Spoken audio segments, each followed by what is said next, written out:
अरे डोळे मिटून मरणाची वाट पाहणारं सरकार आहे. लाज गुंडाळून ठेवली या लोकांनी. इतक्या निष्पाप मुलांनी नैराश्यातून गळफास लावून घेतला. 20हून अधिक तरुणांची स्वप्न चितेवर जळाली. तरीही एक संवेदनशून्य खुर्चीला चिटकून बसलेला शिक्षण मंत्री राजीनामा द्यायला तयार नाही आणि यावर वर बसलेले त्यांचे आका चकार शब्दही काढायला तयार नाहीत. का माहितीये? कारण या अख्ख्या टोळीला चांगलीच भीती आहे की जर आज एका नेत्याने एका मंत्र्याने नैतिकतेची जबाबदारी घेऊन राजीनामा दिला तर या सत्तेत उबदार गाद्यांवर बसलेल्या इतर भ्रष्टाचारी गुन्हेगारी प्रवृत्तीच्या आणि लायकी नसलेल्या नेत्यांचे मुखवटे एकामागून एक टराटरा फाडले जातील.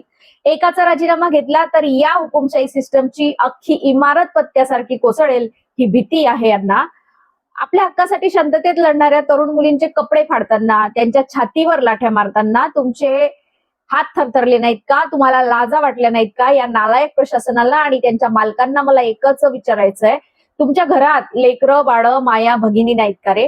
की सत्तेच्या माझात तुमची सगळी माणुसकीच मरून गेली आहे? पण सत्तेच्या माझात धुंद झालेल्या नेत्यांनो, एक गोष्ट कान उघडून ऐकून ठेवा, हा देश तुमच्या बापाचा नाहीये. आजचा हा तरुण वर्ग सगळा हिशोब लिहून ठेवतोय.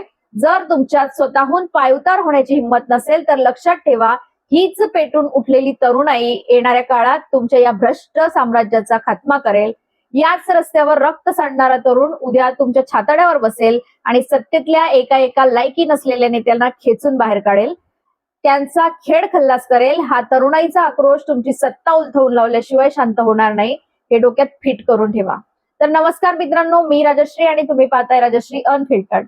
आज मी ज्या विषयावर बोलते तो फक्त एका राजकीय वादाचा विषय राहिलेला नाही. हा विषय आता देशाच्या भवितव्याचा आणि राष्ट्रीय अस्मितेचा बनलाय. हा विषय आहे रात्रंदिवस अभ्यास करून स्वतःची स्वप्न उराशी बाळगून परीक्षा देणाऱ्या त्या कोट्यवधी तरुणांचा, ज्यांच्या भविष्याची राखरांगोळी या प्रस्थापित शिक्षण व्यवस्थेने आणि घोटाळेबाजांनी केली आहे. देशाची राजधानी असलेल्या दिल्लीच्या रस्त्यांवर गेल्या 24 ते 48 तासात जे काही घडलं ते पाहून कोणत्याही संवेदनशील माणसाच्या रक्ताची उकळी फुटेल.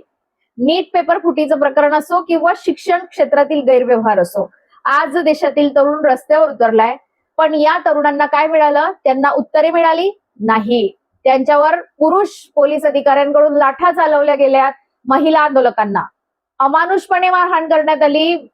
मुलींना मारताय तुम्ही, ते पण लाथांनी मारताय. लाजा वाटल्या पाहिजे. संसदेचे पावसाळी अधिवेशन सुरू होताच पहिल्याच दिवशी हजारो विद्यार्थी संसद चलोच्या नाऱ्याने दिल्लीच्या रस्त्यांवर उतरले, हातात पुस्तक आणि फुलं घेऊन.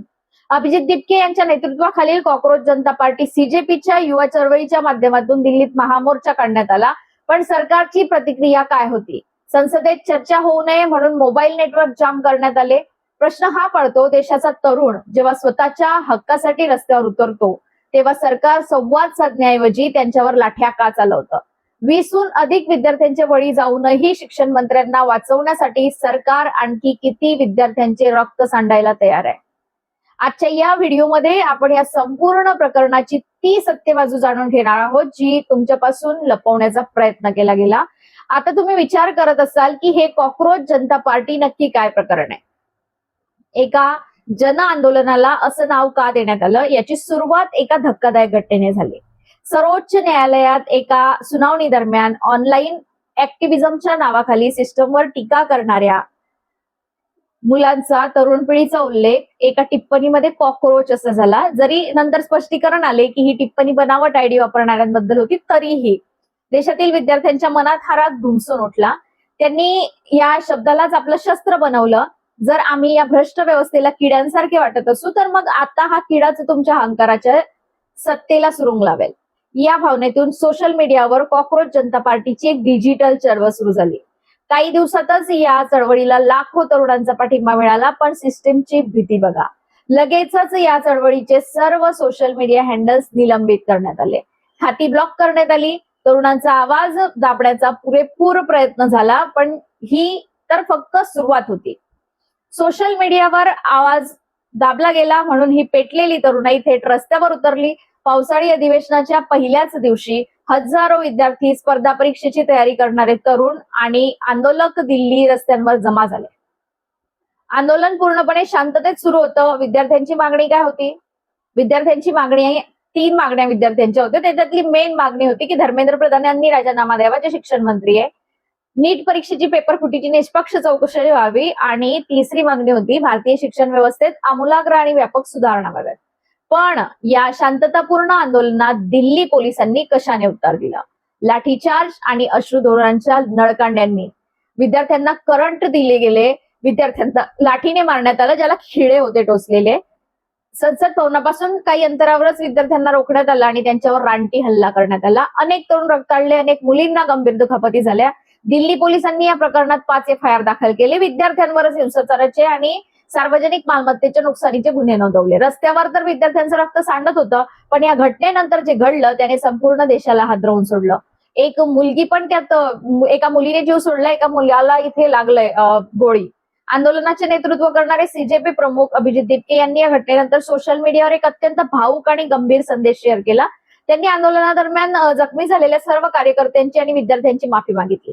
त्यांनी आपल्या संदेशात लिहिलं की मी आमच्या सर्व समर्थकांची, विशेषतः पुरुष पोलीस अधिकाऱ्यांकडून ज्या अमानुष मारहाणीचा बळी ठरल्या त्या आपल्या भगिनींची आणि मुलींची हात जोडून माफी मागतो.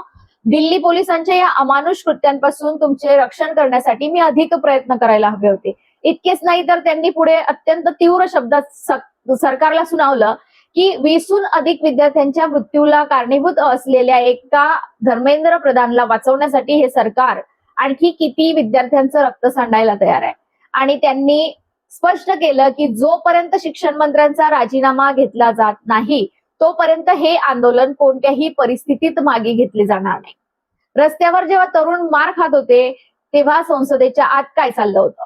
लोकसभेतील विरोधी पक्षनेते राहुल गांधी आणि काँग्रेस उपनेते गौरव गोगोई यांनी या मुद्द्यावरून सरकारला धारेवर धरलं, पण संसदेत येताच खासदारांना धक्का बसला. संसदेच्या संपूर्ण परिसरात मोबाईल नेटवर्क जाम करण्यात आलं होतं. खासदारांना कोणतीही पूर्वकल्पना न देता जॅमर का बसवले गेले? गौरव गोगोई यांनी आरोप केला की बाहेर पोलिसांनी विद्यार्थ्यांवर केलेल्या अत्याचाराचे व्हिडिओ आणि बातम्या संसदेच्या आत पोहोचू नयेत यासाठीच हे नेटवर्क बंद करण्यात आले होते. यातच संसदेबाहेर आंबेडकरी चळवळीचे नेते चंद्रशेखर आझाद यांनीही विद्यार्थ्यांवरील लाठीचाराच्या निषेधार्थ डॉक्टर बाबासाहेब आंबेडकर यांच्या पुतळ्यासमोरच बसून धरणे आंदोलन सुरू केलं. काल रात्रभर पावसात ते आंदोलन करत होते आणि सरकारच्या दडपशाहीचा त्यांनी तीव्र निषेध केला. पण मग प्रश्न येतो, भाजप सरकार निवडणुका जवळ आल्या की एका रात्रीत 3-4 राज्यांचे मुख्यमंत्री बदलून टाकतं, आमदार खासदार फोडून टाकतं. मग ज्या शिक्षण मंत्र्यांच्या कार्यकाळात देशातील लाखो विद्यार्थ्यांचे आयुष्य पणाला लागले त्या धर्मेंद्र प्रधान यांना हटवण्यासाठी पंतप्रधान नरेंद्र मोदी तयार का नाहीत? कारण स्पष्ट आहे, हा प्रश्न आता सरकारच्या प्रतिष्ठेचा बनलाय. जर आज एक मंत्र्याचा राजीनामा घेतला तर या सिस्टीम मधील इतर भ्रष्ट आणि गुन्हेगारी प्रवृत्तीच्या नेत्यांच्या चेहऱ्यावरचे मुखवटे फाडले जातील. या हुकुमशाही इमारतीचं एक वीट काढली तर अख्खी सिस्टम कोसळेल ही भीती सत्तेत बसलेल्यांना वाटते. आता या संपूर्ण प्रकरणात देशाच्या सर्वोच्च न्यायव्यवस्थेची काय भूमिका राहिली हे पाहणं अतिशय महत्वाचं आहे. दिल्लीतील या भयानक लाठीमारानंतर पोलिसांनी केलेल्या अतिप्रमाणातील बळाच्या वापराविरोधात दिल्ली उच्च न्यायालयात जनहित याचिका दाखल करण्यात आली. दोषी अधिकाऱ्यांवर कारवाई व्हावी आणि पीडित विद्यार्थ्यांना न्याय मिळावा अशी मागणी करण्यात आली.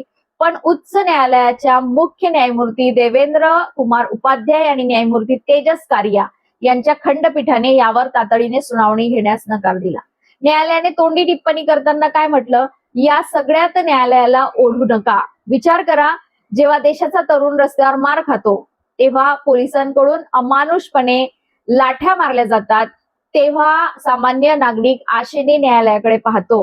पण जर न्याय व्यवस्थाच आम्हाला यात ओढू नका म्हणायला लागली तर मग या देशातील सामान्य तरुणाने न्यायासाठी जायचं तरी कुठे? आज हे आंदोलन केवळ एका रस्त्यावरील मोर्चापुरतं मर्यादित राहिलेलं नाही. हे आंदोलन आता राष्ट्रीय पातळीवरील राजकीय आणि घटनात्मक चर्चेचं मुख्य केंद्र बनलंय. एकीकडे पोलीस दावा करत आहेत की आंदोलक आक्रमक झाले, त्यांनी दगडफेक केली, तर दुसरीकडे देशातील तरुण विरोधी पक्ष आणि नागरिक विचारत आहे, शांततेत आपल्या हक्काची मागणी करणाऱ्या विद्यार्थ्यांवर लाठ्या चालवण्याचा अधिकार पोलिसांना कोणी दिला? मित्रांनो, आज जेव्हा मी या सगळ्या घडामोडी पाहते तेव्हा मला त्या पालकांची आठवण येते ज्यांनी पोटाला चिमटा काढून, कर्ज काढून आपल्या मुलांना शिक्षणासाठी शहरात पाठवलं होतं. त्या बापाचा काय दोष होता ज्याची मुलगी दिल्लीच्या रस्त्यावर स्वतःच्या हक्कासाठी ओरडत होती आणि तिच्यावर पुरुषांसारख्या पोलिसांच्या लाठ्या पडत होत्या? त्या आईचा काय दोष होता, जिचा मुलगा वर्षानुवर्ष एका खोलीत बसून 18-18 तास अभ्यास करत होता आणि शेवटी त्याला समजलं की पेपर कधीच विकला गेलाय. नैराश्याच्या गर्तेत ढकलल्या गेलेल्या 20हून अधिक निष्पाप तरुणांनी जेव्हा गळफास लावून आपली जीवनयात्रा संपवली, तेव्हा या सत्तेत बसलेल्या एकाही नेत्याच्या डोळ्यातून अश्रूचा एक थेंबही गळाला नाही. त्यांना फक्त काळजी आहे ती आपल्या सत्तेच्या उबदार गाद्यांची आणि खुर्चीची.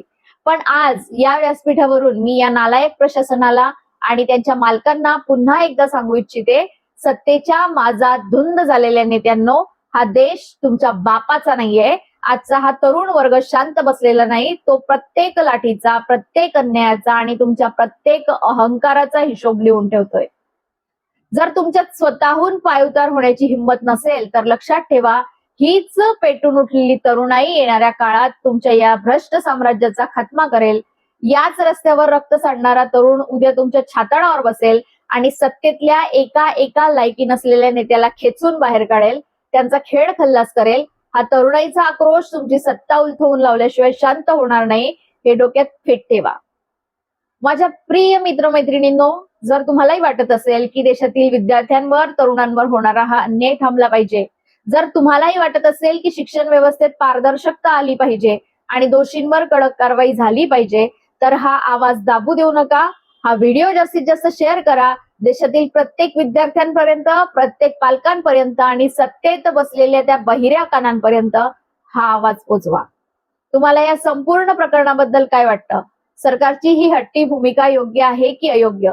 शिक्षण मंत्र्यांनी तातडीने राजीनामा दिला पाहिजे की नाही? तुमचं मत खाली कमेंट्स करून मला नक्की सांगा. मला तुमच्या कमेंट्स वाचायला नक्की आवडेल. आणि जर तुम्हाला वाटत असेल की हा सत्याचा आवाज असाच बुलंद ठेवायचा असेल, तर चॅनलला नक्की सबस्क्राईब करा. बेल आयकॉन दाबायला विसरू नका, जेणेकरून प्रत्येक व्हिडिओची नोटिफिकेशन सर्वात आधी तुमच्या जवळ येईल. आपला आवाज दाबणार नाही, लढा सुरूच राहील. जय हिंद, जय भारत. धन्यवाद.